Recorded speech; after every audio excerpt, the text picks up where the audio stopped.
Welcome to CMOS RF integrated circuits. Today it is the 12th lecture. We are going to start a new module today, and from today we are going to start talking about the MOSFET. Now, the MOSFET is the most important component on an integrated circuit, right? And really we talked about lots of different passive elements earlier. In spite of all that, when it comes to an integrated circuit, the MOSFET is the most favored component. Let us say you are working for a company under a boss, and you want to use an inductor, a capacitor, a resistor, etc., and you tell your boss that this is my design. Your boss will tell you that can you make all of these with MOSFETs and show it to me. I do not want to give you an inductor, a capacitor, a resistor.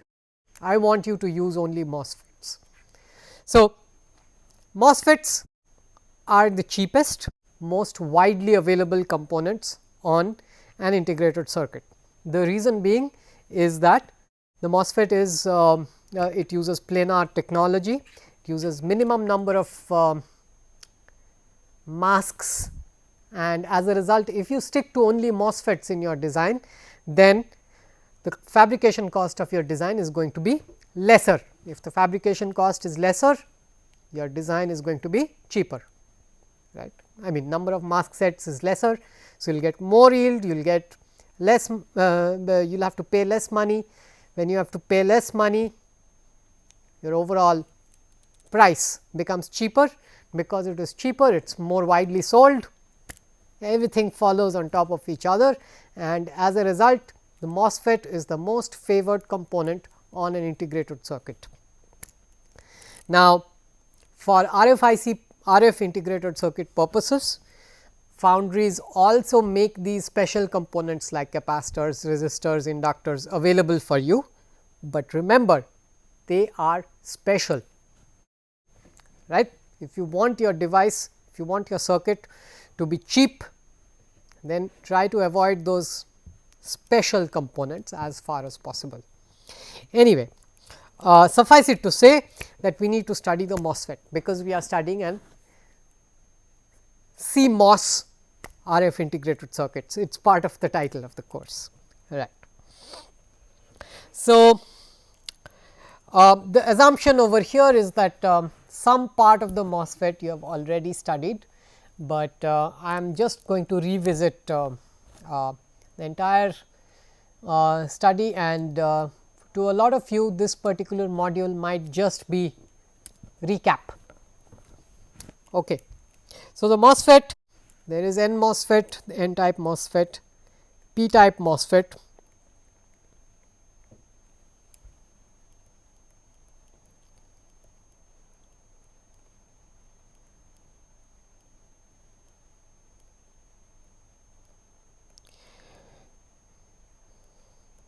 It is basically a 4 terminal device.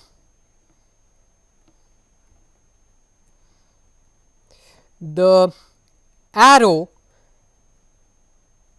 only indicates the direction of current for which the drain is labeled as the drain and the source is labeled as the source.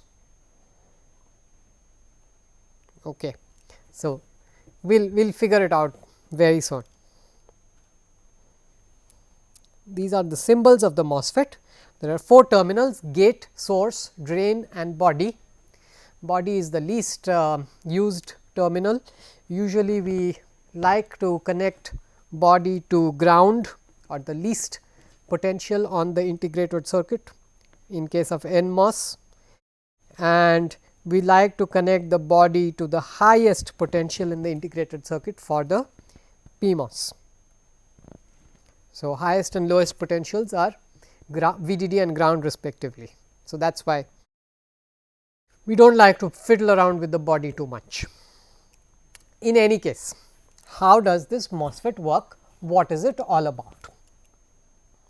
So, to understand the MOSFET, you can let us first visualize the structure of the MOSFET. So, there is a gate. The structure of the MOSFET looks very similar to the symbol of the MOSFET, but anyway.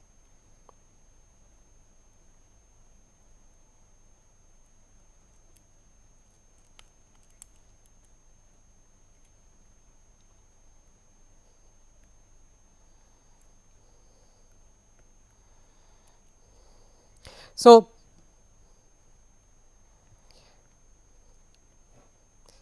for this discussion I am going to stick to n type MOSFETs, and whatever I say about the n type MOSFET, exact opposite is for the p type MOSFET, and in general you can extrapolate from one to the other.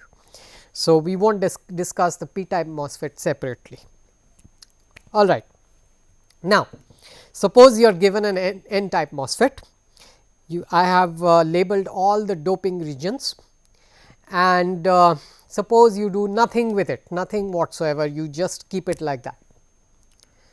Then the first thing that comes to your mind is that you have created two p-n junctions.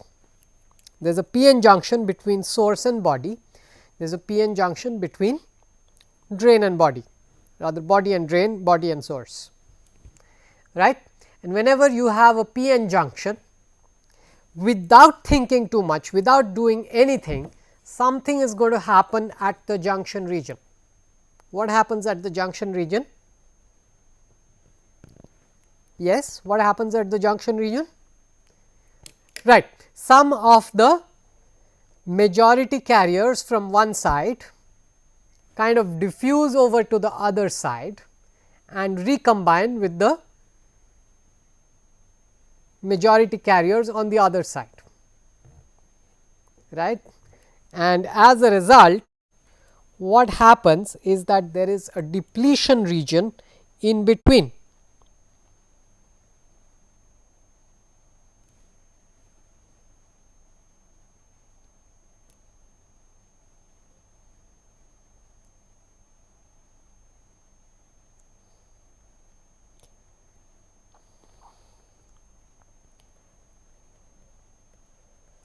So, we have depletion regions along the junction area, right.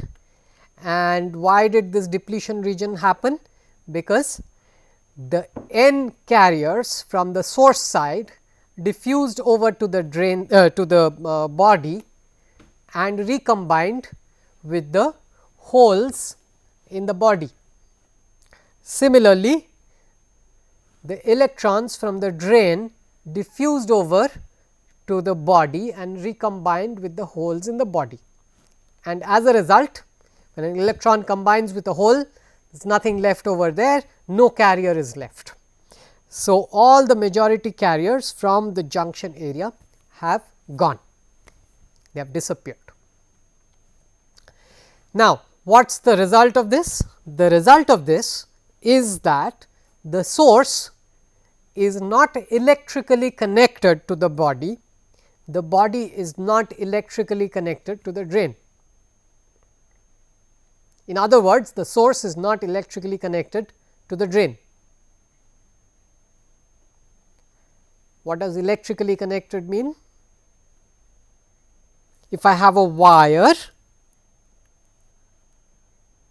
made out of metal, then one side of the wire is electrically connected to the other side, because the electrons can freely flow from one side to the other if they need to flow. In our case, in the case of the MOSFET, even when they need to flow from one side to the other, the electrons or the holes can't make it, they can't go, they are stopped at the junction, because there is nothing to carry the charge across the junction, there are no carriers over there. Right. So far so good. This is just without touching the MOSFET. MOSFET is left on the table alone, this is what happens. Fine. Now, the first thing you do is you connect the body to the least potential on the integrated circuit. Why do you do that?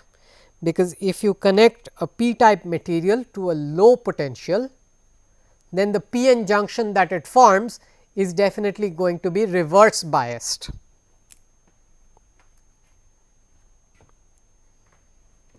So, the body is connected to the least potential, so that these two p-n junctions which are shown in green, those two p-n junctions remain reverse biased for good. So, those two p-n junctions are not going to work like diodes ever. So, you connect the body to ground and you are done. Okay. I mean, this is assuming the ground is the least potential in the integrated circuit. So, whatever is the least potential, you connect the body to that particular value, that particular voltage. Okay. Now, next what I am going to do is for this particular discussion, for understanding only, what I am going to do is I am going to connect the source and the drain together with a wire. Okay. So, the source and the drain are now connected together with a wire. Whatever happens to the source, the same thing is going to happen to the drain. They will behave in an identical fashion. And I connect the source and drain to a voltage source. Let us call it VSD, actually let us call it VC, C stands for common, and I am going to connect the gate to another voltage source labeled as VG. All these are with respect to ground. Okay. Mind you, VC has to be positive, because if it is not positive, then the body is not going to be the least potential, right. Okay. So, we do this and let us say Vc equal to 0 volts, just for simplicity. Okay. So, source and drain are both at 0 volts, and let us say I start Vg from 0 volts and slowly I start increasing the voltage Vg. Now, what is going to happen when Vg is 0 volts? Nothing is going to happen, everything will stand still just like this. Okay. When I start applying little bits of potential on the gate, let us say 10 millivolts, what is going to happen? So, the first thing that is going to happen is that I hope you know the structure of the MOSFET, as in this is not the first time you are seeing this. This is just supposed to be a recap. So,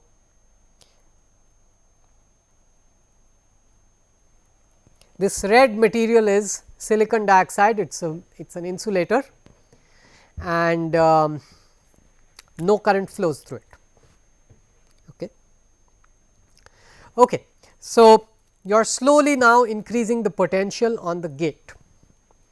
Now, look at it, there is a plate, the gate has a plate, underneath the plate there is an insulator, rather there is a dielectric material, underneath that there is again semiconductor. So, what does this look like? Plate, then dielectric, and then something else. What does this look like? What does it remind you of? It should remind you of a capacitor, right? Plate, dielectric, plate, that is a capacitor. Conductor, dielectric, conductor, parallel plate, capacitor. So, this should remind you of a parallel plate capacitor. I hope it does remind you.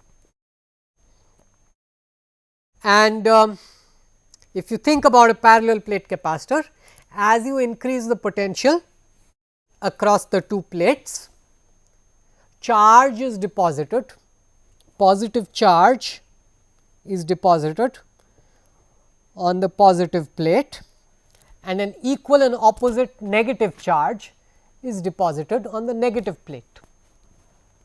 So, plus q minus q, where q is equal to C V, right. Where is the negative plate here? The negative plate is really not yet making any sense, right. Negative plate is a mass of semiconducting material. Remember, semiconducting material, not conducting material. Okay. So, it is really not clear what is going to happen over there. So, first thing that is going to happen is that you need to recall that the p type material is full of holes.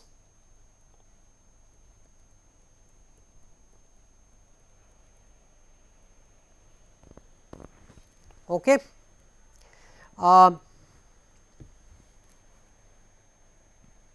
what is going to happen if you do a computation about how many holes there are, you can assume some. So, this could be a homework problem. Okay. Let us say the dimensions of the body, or rather the dimensions of the substrate are as follows. Substrate under the MOSFET, the dimensions are like this. The length is 1 micrometer, the width is 1 micrometer, the depth is 1 micrometer. Okay. So, this is the geometry of the substrate, and let us say that the doping concentration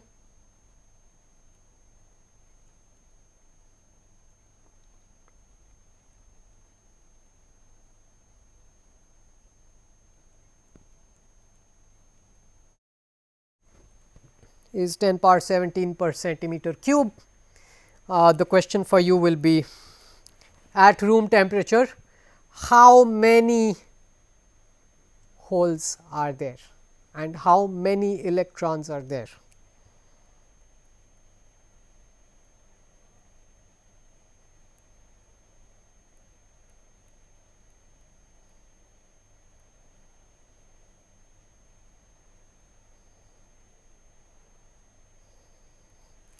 Okay.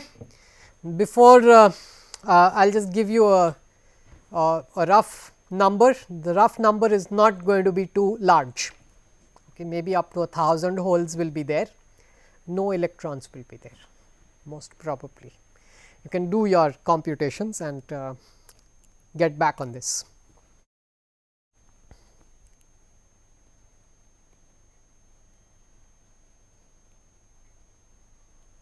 All right. So, there are some holes, majority carriers. There are some majority carriers available in the bulk in the substrate. There are no minority carriers in this substrate, it is too small. The minority carrier density is too low. There are no minority carriers available, just a few majority carriers, maybe 1000, maybe 100, I do not know the exact number, you can find out. Okay. So, accordingly what is going to happen? Well, I am depositing positive charge on the gate, and what should really happen? Negative charge should be deposited on the bottom plate of the capacitor, but the bottom plate of the capacitor does not have any electrons, instead it has holes. So, what is really going to happen is that all of these holes are going to go out, they are going to be repelled. So, instead of electrons coming in, all the holes are going to get evacuated first of all. So, when the holes move out, as the holes are moving out, fixed negative charges are going to become created in the bulk of the substrate. So, as the holes move out, what remains here are fixed negative charges.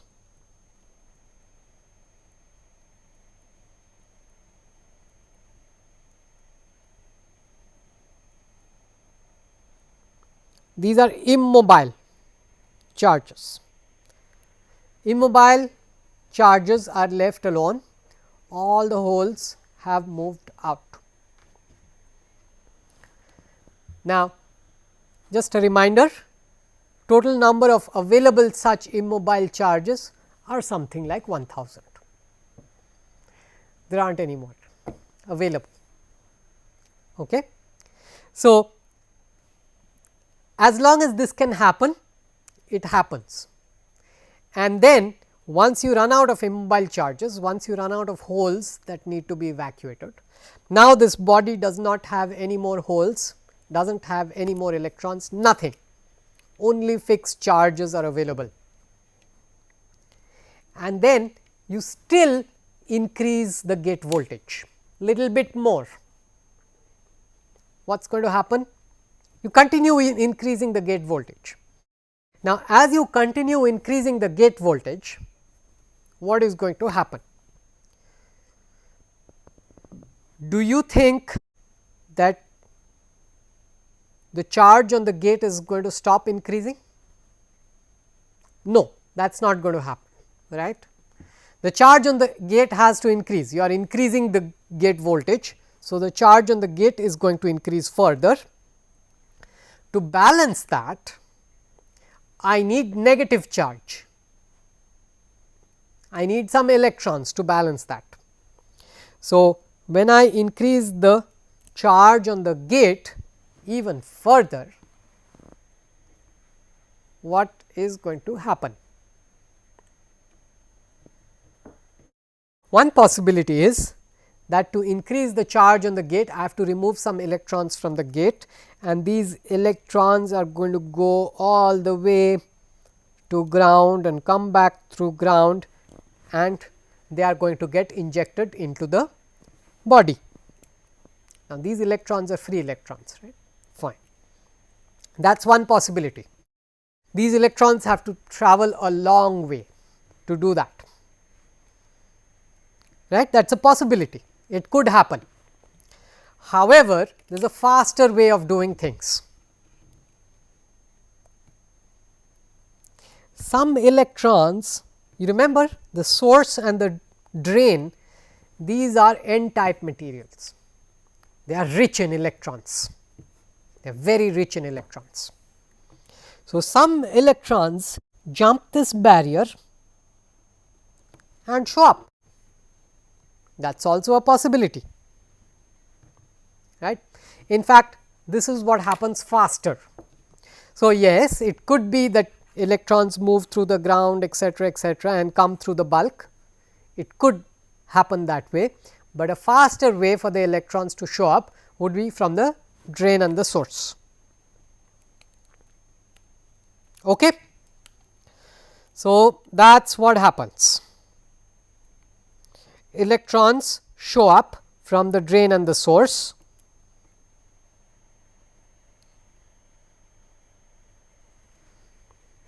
and they rapidly move in as demanded. So, you demand some more electrons, the source and the drain supply the electrons. And remember, these electrons are free things, they are free to go wherever they want. Where are they going to go? If they are free to go wherever they want, where is it that they would like to go? They would like to go as far as possible, as close to the positive charges as possible. So, they are going to go and sit right underneath the oxide layer.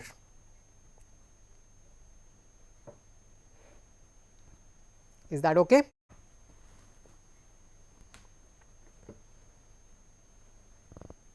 Is that okay? Now, some of you would have objected to the fact that the electrons jumped the barrier etcetera. What happens to the barrier? Now, all the holes have left, right. There is no more recombining available. So, just keep that in mind. So, that is why the electrons can swiftly move in from the source and the drain. As they move in from the source and the drain, the best place that they can go to is to the surface right underneath the dielectric material. That is where the electrons would love to go to, because it is closest to the positive charges. So, that is exactly where the electrons go. They go and reside right underneath the dielectric material, and this is called the channel. So, when these electrons come in, a channel is formed. This is how we phrase the sentence. As you increase the gate voltage further, a channel is formed. This formation of the channel is called an inversion layer. Why? Because in p type material, even though the material is p type, you are creating a channel made up of electrons. So, this channel now connects the source with the drain. It electrically connects the source to the drain. Okay. Is this idea clear to everyone? That the channel electrically now connects the source and the drain. You have got a continuous channel full of electrons, it is actually a sheet. You have got a sheet full of electrons connecting the source area and the drain area. Now, let us disconnect the source and the drain. Okay. Now, let us disconnect the source and the drain, and if I apply a potential on the drain with respect to the source, then what is going to happen? Now that the drain is really connected to the source electrically, if I increase the voltage on the drain, charge is going to flow through the channel, current is going to flow through the channel, right. This connection between the drain and the source, this is the basis of using the MOSFET as a switch. So, once you have a connection, you have both sides equal potential. You remove the gate voltage, both sides are isolated from each other. You apply a high gate voltage, both sides are now connected to each other. So, you can use the MOSFET as an electronic switch. Of course, this piece of wire that is created has its own resistance. Okay. And there is one more problem, that all the analysis that we did so far, it assumed that the drain and the source voltage are equal. Now, if I apply a drain to source voltage, the shape of the channel is not going to be uniform throughout, right. Shape of the channel itself is going to change. If the drain has higher potential, then the electrons would like to get absorbed into the drain, the free electrons would like to get absorbed into the drain. So, the shape of the channel, if the drain is at a higher potential, the shape of the channel is going to look like this.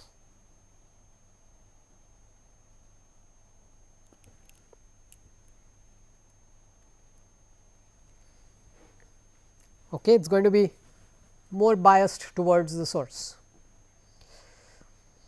Now, what is this? What is this blue stuff? Is this really the shape of the channel? Aren't all the electrons going to be only on the surface? Yes, all the electrons are going to be on the surface, because the surface is where they can go to. They are free moving objects. So, they go as high as possible, they go to the surface, they go as close as possible to the positive charge. So, the electrons are really going to be on the surface, but the density of the electrons is going to be more near the source, density of the electrons is going to be less near the drain, because the drain is at a higher potential. So, that is what this figure really tries to communicate. Any figure with a shape of a channel, the channel is not really going into the depth of the bulk of the substrate, right. It is not really going deep, it is all at the surface, it is just an estimate of the charge density of the channel. The channel is really on the surface only. So, you get a shape of the channel, accordingly this particular channel has a resistance and accordingly you apply a certain VDS and you get a certain current, right. This is how the MOSFET works. Is that it? Well, it is also that you can keep increasing the voltage, I am sorry, you can keep increasing VDS. Okay. Now, let us keep VG fixed. As you keep increasing VDS, what is going to happen is that after some time the shape of the channel is going to get pinched off. What that really means is that the shape of the channel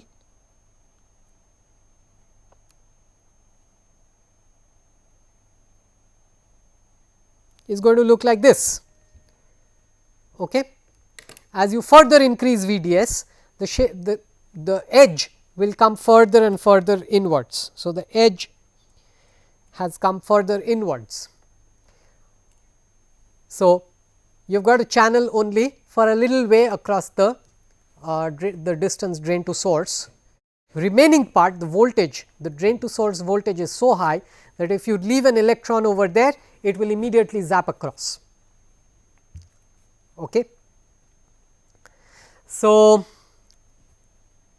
what really is going to happen is that the effective resistance, the total amount of current that can flow through this channel is going to become a constant as you increase the VDS further and further.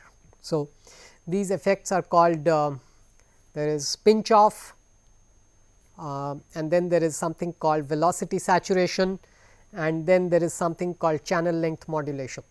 So, you worry about all of these effects and finally, these are the curves that we get.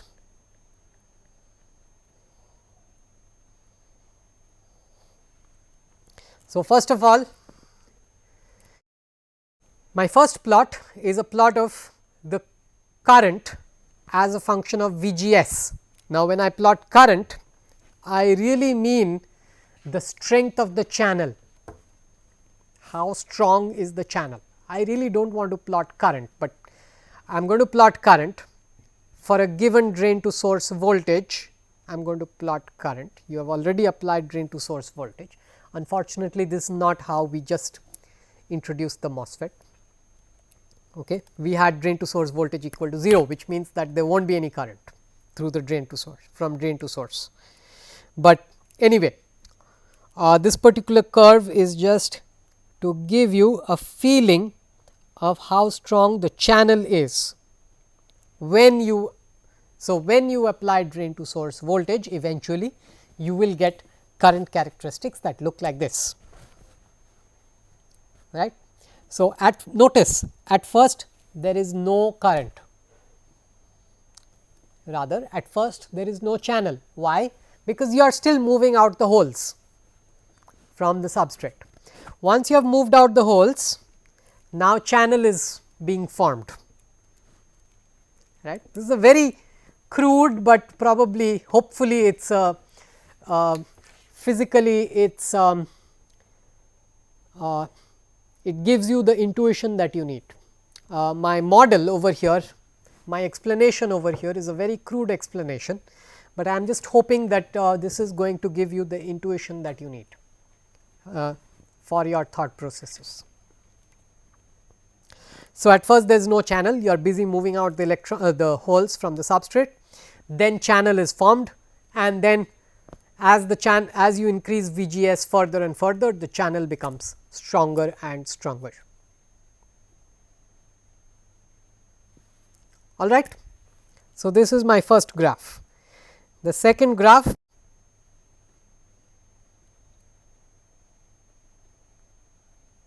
now you assume that you created a channel.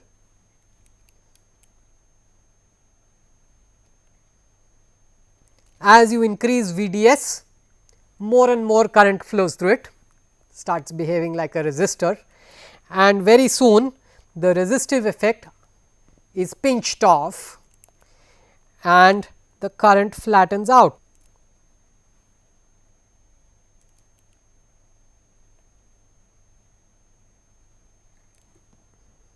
Okay.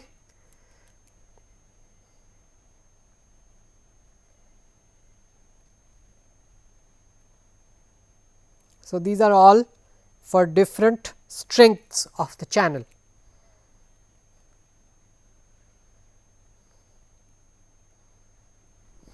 So, as VGS goes up, you go up along that ladder of curves. Fine. So far so good. So, these are the MOSFET characteristics. Now, from these MOSFET characteristics, you develop a small signal model for the MOSFET. So, the small signal model of the MOSFET is basically like this. You recognize that the current is basically a function of VGS. The current is a function of VGS. So, at different VGS, you have got different amounts of current. So, at different VGS, you get different amounts of current, but of course, there is a portion of the current that is also attributable because of VDS. So, the current could also be a function of VDS, it is also a function of VGS. So, that is the model that we are going to build.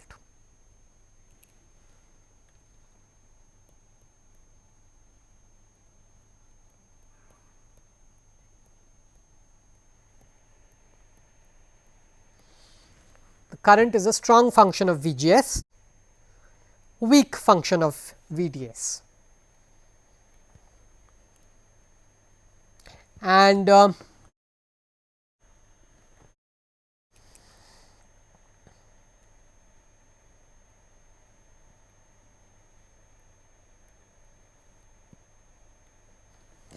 let us leave the body out of this picture. Let us just leave it out for now. Let us not complicate matters further. Very shortly, I am going to introduce the body to you.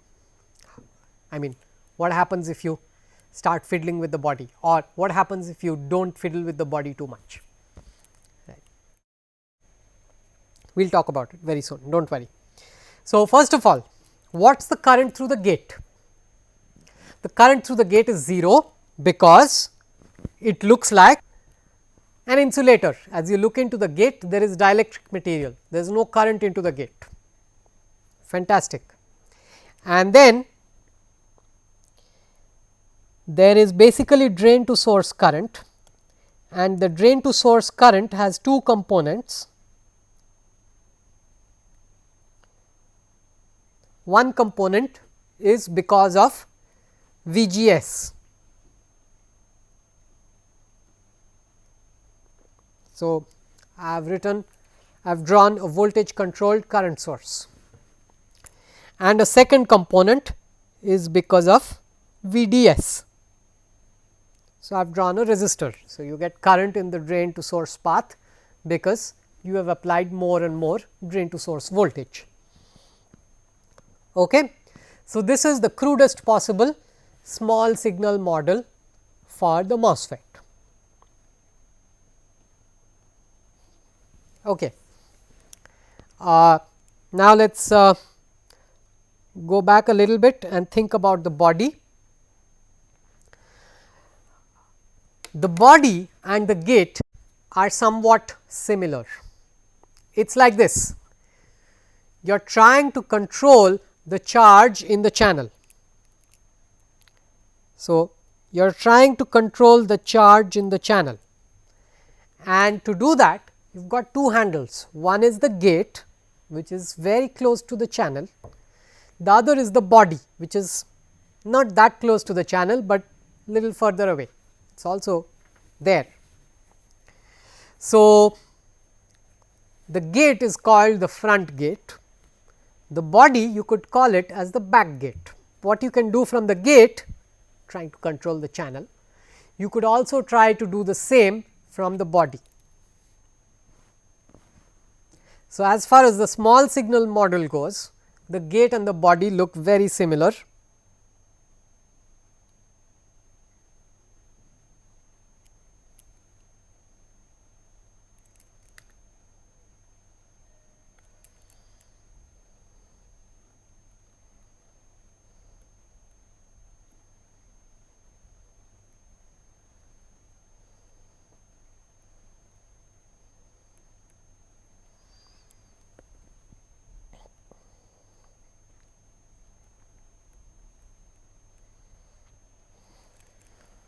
That is all. Okay. That is all I am going to say about the body. Now, this gives me some refinement on the crude small signal model that we had developed. Now, this is actually a pretty good model. This is the model that you are going to use if we are talking about DC, circuits that operate at DC, or rather circuits that operate at low frequencies. This is the model that we are going to use. We are talking about RF. So, when we talk about RF radio frequencies, what do we need to incorporate in this model, into this model? Well, we have to worry about all the different capacitances. Remember, the MOSFET looks like a capacitor. We started from a capacitor in the first place, right. Said positive plate charge is being deposited. So, negative plate charge will get attracted. So, everything is on, I mean, is developed on top of a capacitor. So, there has got to be capacitance all over the place, right.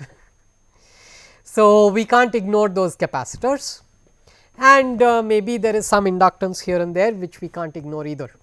So, we are going to talk about, we need to incorporate all of those into our small signal model. All right. So, which are all the possible capacitors? You have got 4 terminals, gate, drain, source and body. Which are all the possible capacitors? You can have C gate to source, C gate to drain, C gate to body, C source to body, C source to drain, and C drain to body. I should have covered everything. Yeah. Okay, these are all the possibilities. There is nothing else that is possible. So, we are going to go one by one and try to see what all parallel plates do we find between these two nodes and work on those. Come up with some kind of intuition or some kind of mathematical formulation for each of those capacitors. All right. So, before we start, let us observe the MOSFET one more time. I am going to redraw it because I have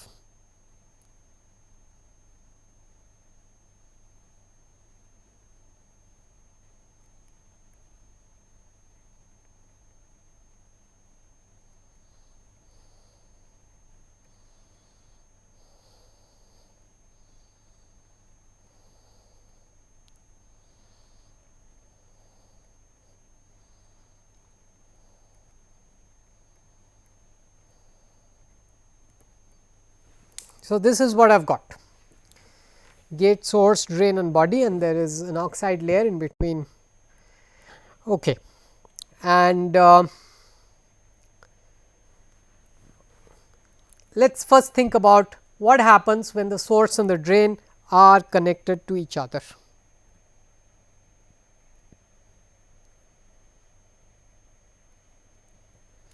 So, let us call it the common terminal.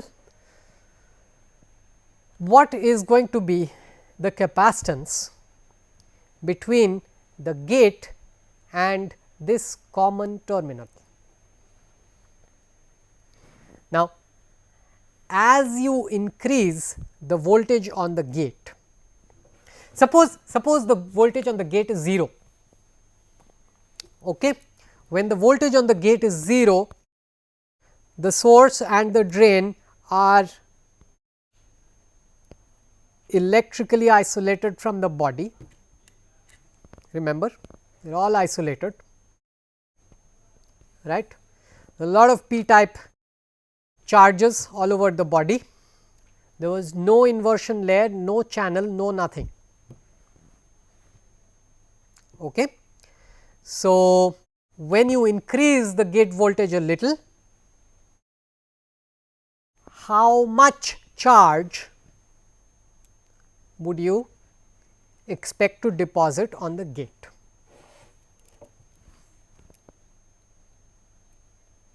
So, I increase the gate voltage a little, how much charge do I expect to deposit on the gate? There is nothing else. And where is this charge going to come from? Source and drain are isolated. So, it is almost as if source and drain are not in the picture. I apply little bit of voltage on the gate, where how much is the charge that is going to be deposited on the gate, where is that charge going to come from?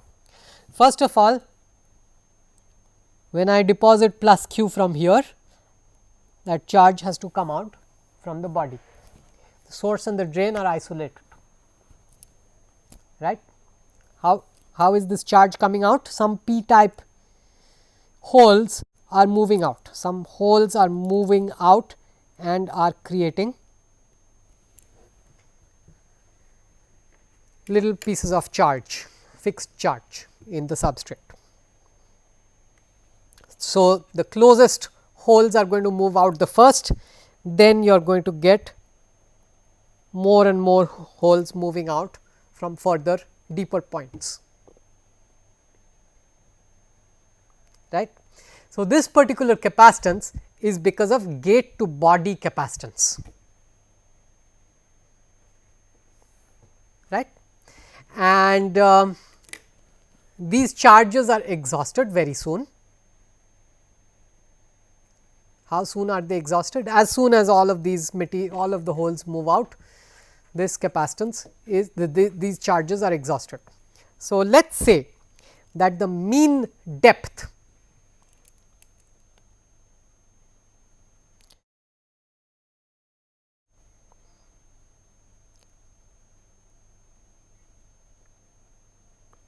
of the body is so much.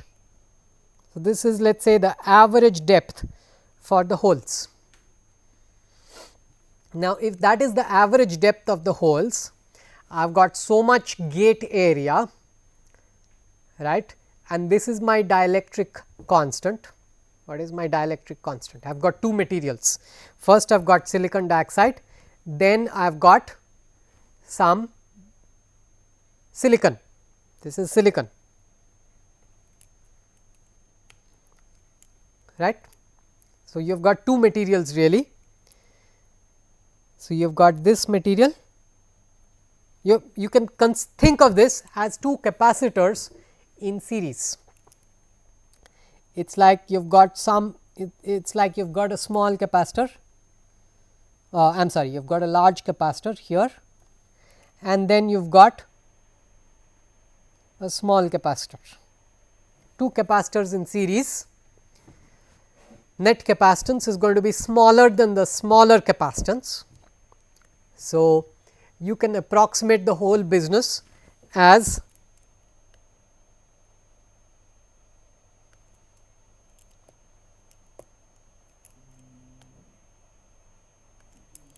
this depth.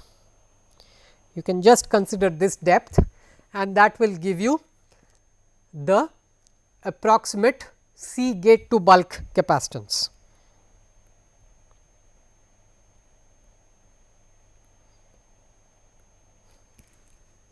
Okay. Depth is large, area is the area underneath the gate. So, you take area of the gate times epsilon of silicon and the average depth of the holes in the bulk. So, let us say the bulk is 1 micron deep. So, the average depth will be half a micron, something like that. Might have to adjust for all of this other infractions, like you have got some source material, drain material, etc., but in general this is, to an engineer, this is what is going to work. So, this is going to be your C gate to bulk.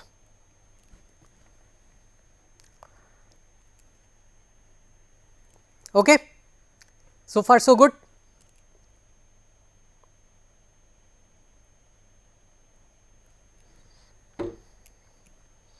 All right. Now, these charges are exhausted. As these charges are exhausted, electrons flood in from the source and the drain and form the channel. Electrons come in from the source and the drain and form the channel, and then the capacitance between the gate and the common terminal. Remember, the source and the drain are together as the common terminal in our experiment. The capacitance between the gate and the channel is right underneath the gate, is going to be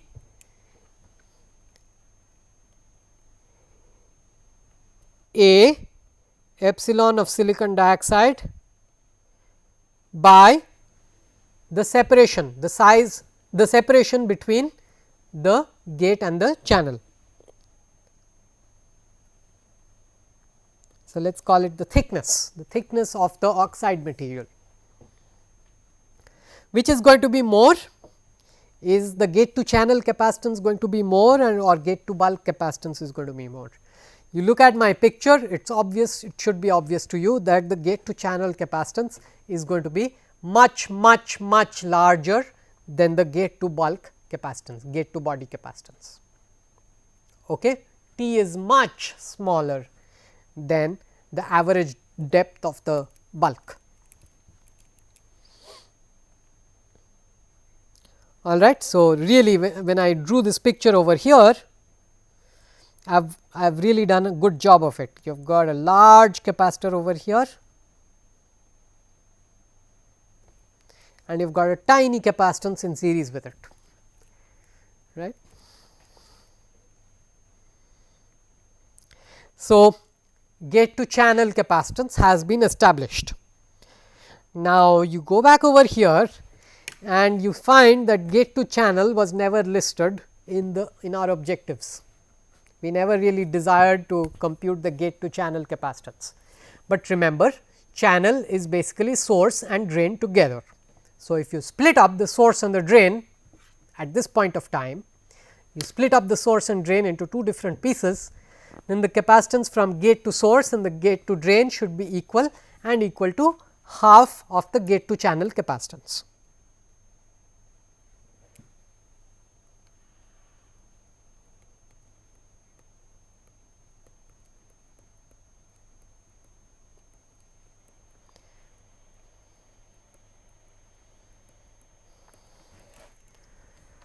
Right. Now, as you increase the drain voltage in comparison to the source voltage, this no longer remains the case, because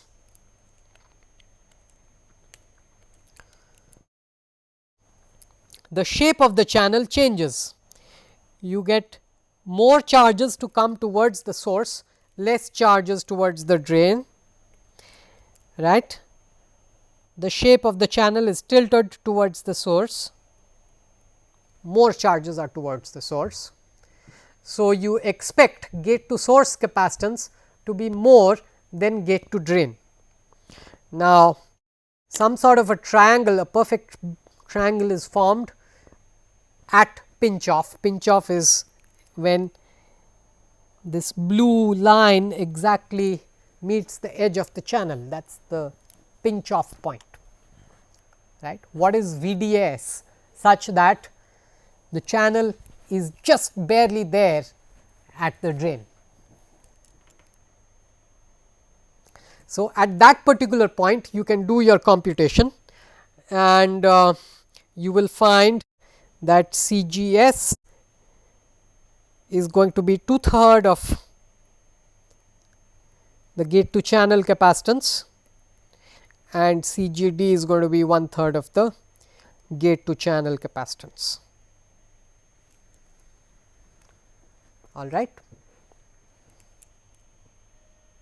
Not at other times. So, this gate to source capacitance and gate to drain capacitance are, they depend on the conditions, what are the exact voltages on the source, drain, etc. However, this is the rough relationship. A lot of simulators just go ahead and use this 2/3, 1/3 for the simulations.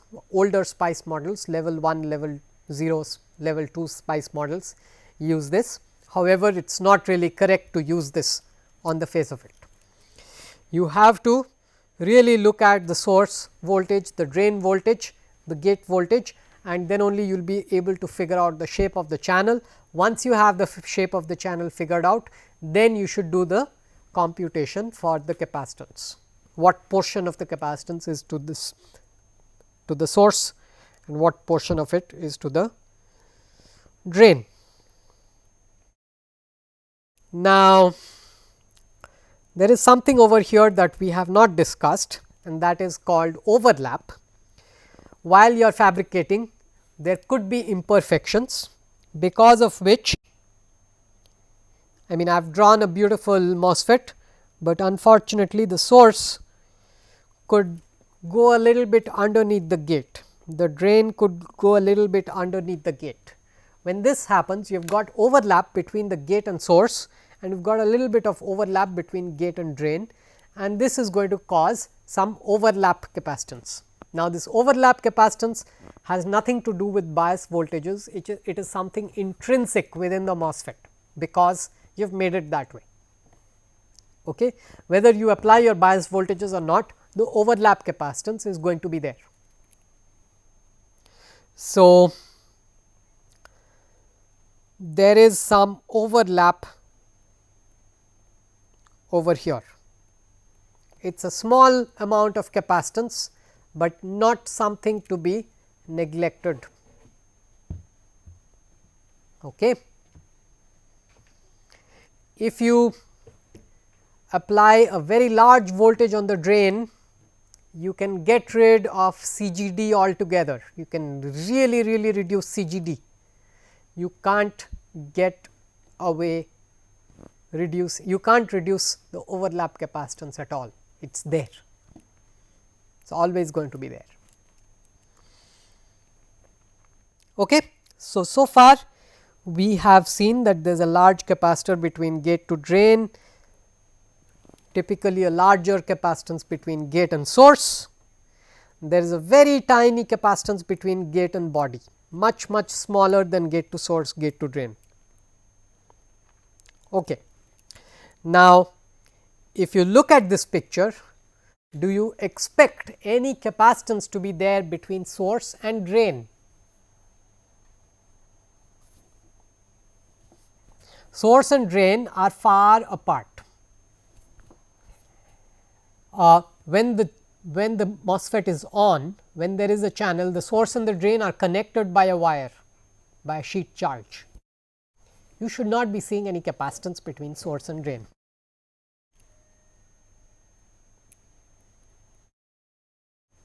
Okay.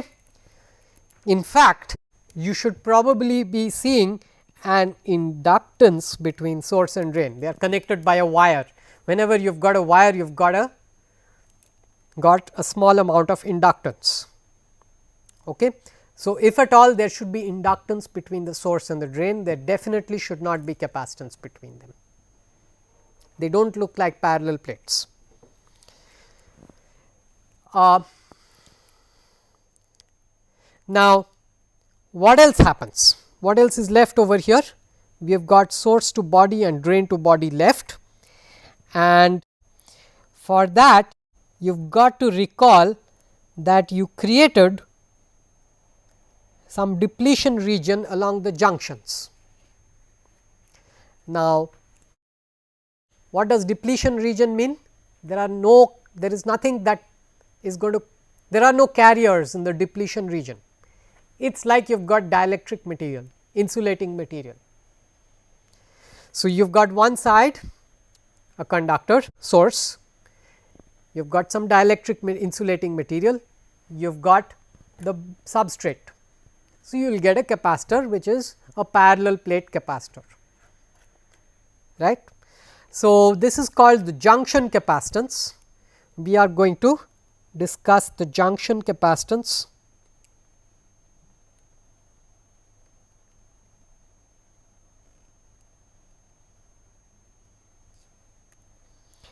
In the next class. All right. So, with this we are going to wrap up for this class, and we will continue talking about the MOSFET in the next lecture. Thank you.